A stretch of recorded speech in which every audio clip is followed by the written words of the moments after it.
il a construit l'un des sites les plus anonymes d'Internet. Un marché inaccessible, invisible, intraçable.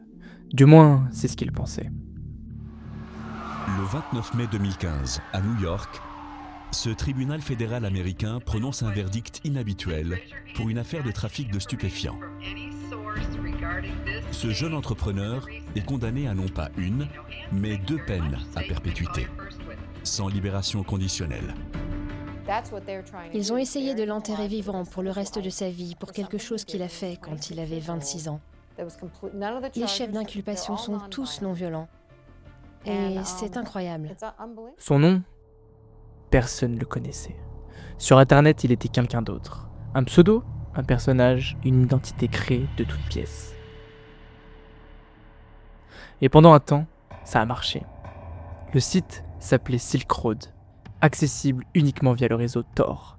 Paiement en Bitcoin, anonymat total. Un système pensé pour ne laisser aucune trace. Mais le problème n'était pas le système, c'était avant. Bien avant Silk Road. À une époque où tout était encore simple. Des années plus tôt, un jeune homme poste sur un forum. Il parle d'un projet, une idée, un marché libre sans contrôle. Et pour signer ce message, il utilise son vrai nom.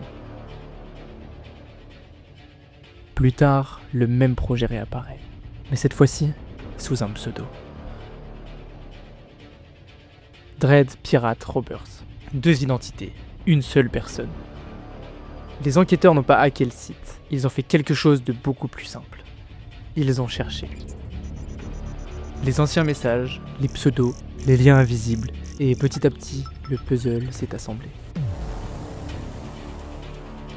Aucune faille technique majeure, aucun système cassé, juste une trace laissée trop tôt. En 2013, Ross Ulbricht est arrêté, pas parce que son système était faible, mais parce que lui ne l'était pas assez. Sur Internet, tu peux changer de nom, changer d'identité, changer de vie. Mais tu ne peux pas effacer le passé.